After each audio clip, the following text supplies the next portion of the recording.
Hello, my name is Dr. Jason Munsell. If you do not know who I am or have never taken a class from me before, these are my cool funky computer glasses that I bought online, made in China.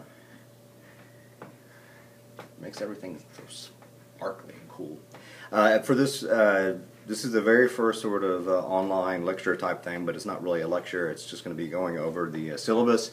It is Sunday, actually, June 7th, and so our class doesn't officially start till tomorrow, but I wanted to get this up so you could go over it or watch it and as you go over the syllabus.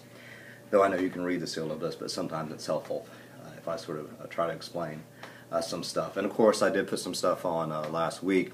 I was trying to fire myself up for this class, and so I did a run to the Jimmy Carter museum, and so all that stuff is not necessarily required, but if you're interested, there's about 3 different videos.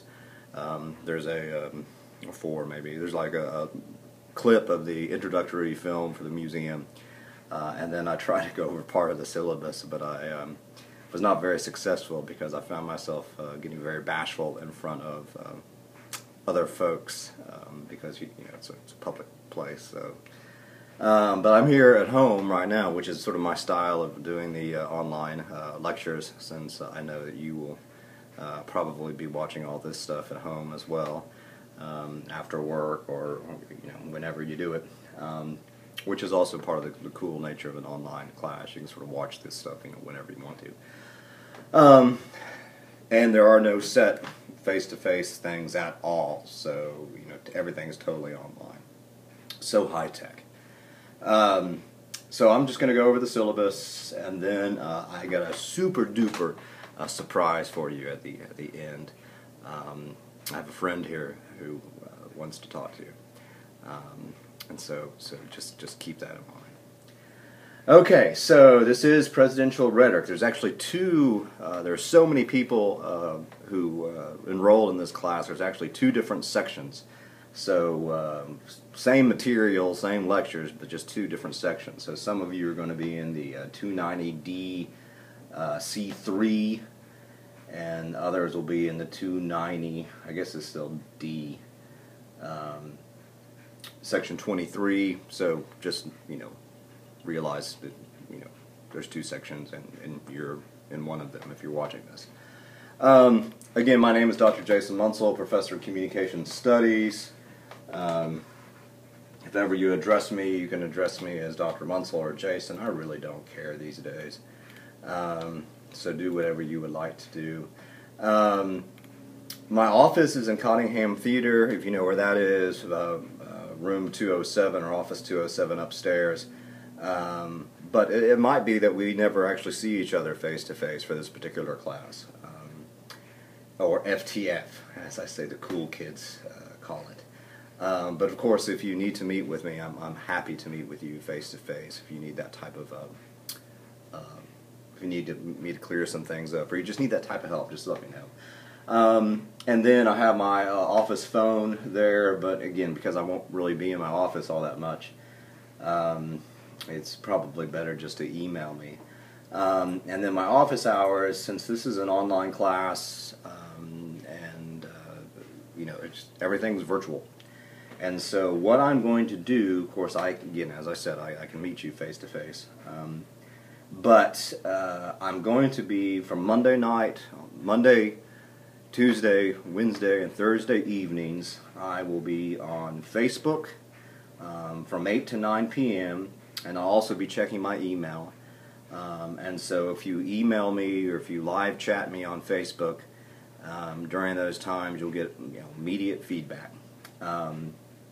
And also realize that you can friend me on Facebook. My professional Facebook page is under Jason Brian Munsell. Don't try to friend me at just plain old Jason Munsell. That is my private Facebook where I make fun of politicians and just share every onion article that I find. If you know what that is, that's that satirical news outlet.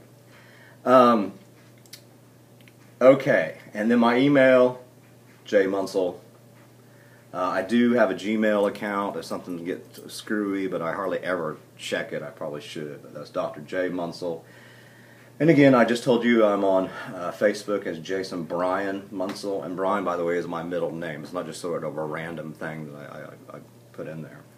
And also, I'm on Twitter, as you will be on Twitter, and you can search for me under Dr. J. Munsell, and I do have my own YouTube channel, search Dr. J. Munsell, and that's where I'm going to be putting all these lectures, and then just have a link to them on our KC course shells.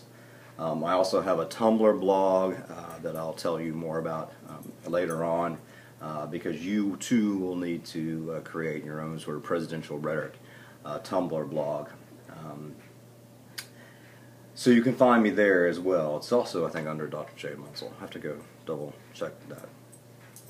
And then I do have a mailbox if you ever need to leave something for me, but it seems sort of irrelevant because you'll be emailing me everything. There are 2 books.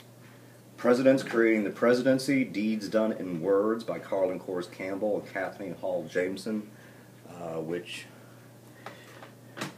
is under my iPad right now. And also The Presidency and Rhetorical Leadership, edited by Leroy Dorsey. They are great books. They're a little old, but you know. You do need both of them. We're not going to cover absolutely everything in both of them, but I wanted to give you a sort of a good education. They're both in the bookstore. I went to campus last week to double check. They're there. The manager of the bookstore told me that several of you have already come in to get those books. I don't know what they cost, but the education you will receive is priceless. And these are books you'll want to keep for the rest of your life as you constantly add to your library. But they also take different approaches to presidents and presidential speech making and presidential leadership. So 2 books. Get them both. Okay, I know you can read again, but the general course description, in a nutshell, this entire class is, and I love these types of classes. It's more of conceptual than applied, but it's basically a class on famous presidential speeches, which I love. I mean, how could anybody not love that? So the first part from the first book, we're going to take a genre approach. And that basically means, and if you watch my little thing from the Jimmy Carter Museum, you know what a genre is, just like a genre of music or a genre of whatever. There are, and I say more in the assignment here, but basically, when things like speeches become sort of codified into genres, we as consumers and scholars of discourse tend to expect people to say and do certain things. So just like in a country song, we throw a truck in there, whatever. Corn, rain makes corn, corn makes whiskey. I can't say anything more because that would be wrong. I really, what's that? Luke Bryan, is that his name? I have no idea. I remember looking, everybody was going on this farm tour, and I had no clue who this guy was. So I'm like looking at this stuff. That sounds sort of cool, because I like to garden. I sort of have my own little farm in the backyard. So I'm like, I want to go tour his farm. I want to see some cows and some chickens.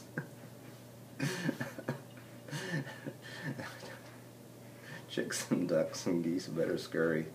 I had no idea. But in any case, so genre. So we have set expectations of what people ought to do, sort of themes.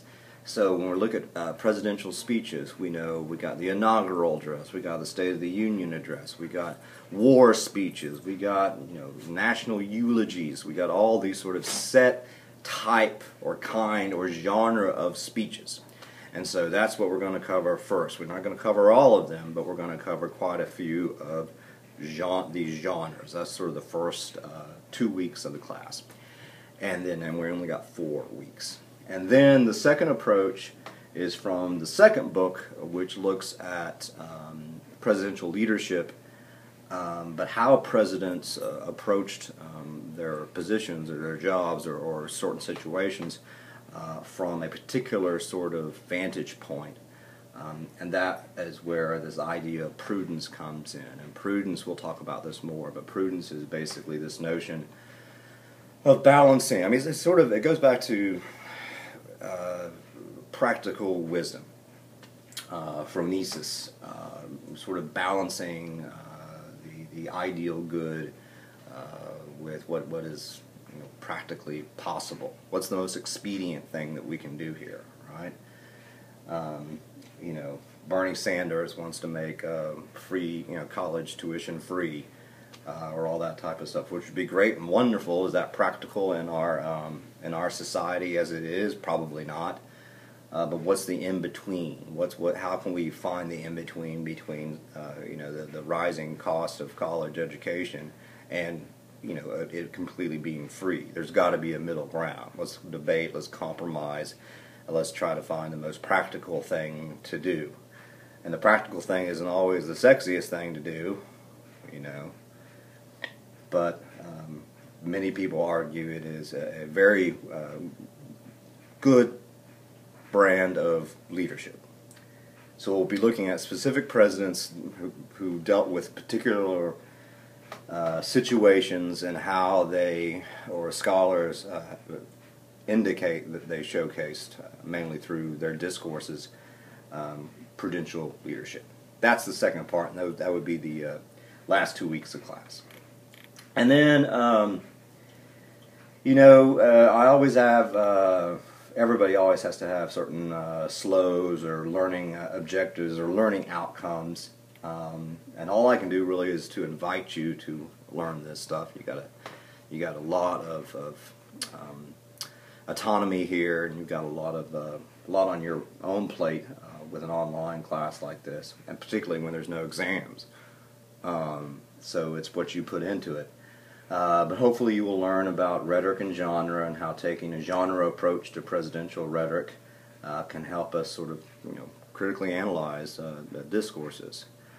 Was that a good speech? Was that a bad speech? And what are the consequences of all that type of stuff? The second little bullet point there, you will learn about specific genres. Again, inaugural addresses and all the various elements of inaugural addresses, national eulogies, State of the Union addresses, war rhetoric. And then, of course, you'll learn about presidential leadership and its tie to the idea of practical wisdom or prudence. And then within that terrain of looking at prudential leadership, we'll be focusing on presidents like Washington, Wilson, FDR, Reagan, and Clinton. And I say here, I might add some Bush stuff and some Obama stuff, but some of the books, they don't focus past Clinton, and because it takes a while to really sort of think about, presidential speeches and things like that. But I'll throw some stuff in there. My dog's always going to be offering his commentary every once in a while. Finnegan. His name is Finnegan. I should name it. Finn, please. I'm lecturing. Special comment on leadership. This class is really all about leadership. I'll let you know the 4 C's by now, and I know a lot of you are majoring in leadership and professional communication. But you'll certainly learn, I think, some valuable lessons about leadership. Though I do want to make sure you realize that Finnegan, he's thinking about Nixon. It's less practical, unlike, because I know a lot of you were in my political communication class, which was meant to be more practical. This is much more conceptual. I mean, it's still practical, but it's sort of, again, looking at the top hits or the best speeches, best presidential speeces. Cool stuff. I love it. Oh, and a special note on Rhetoric, I get all sorts of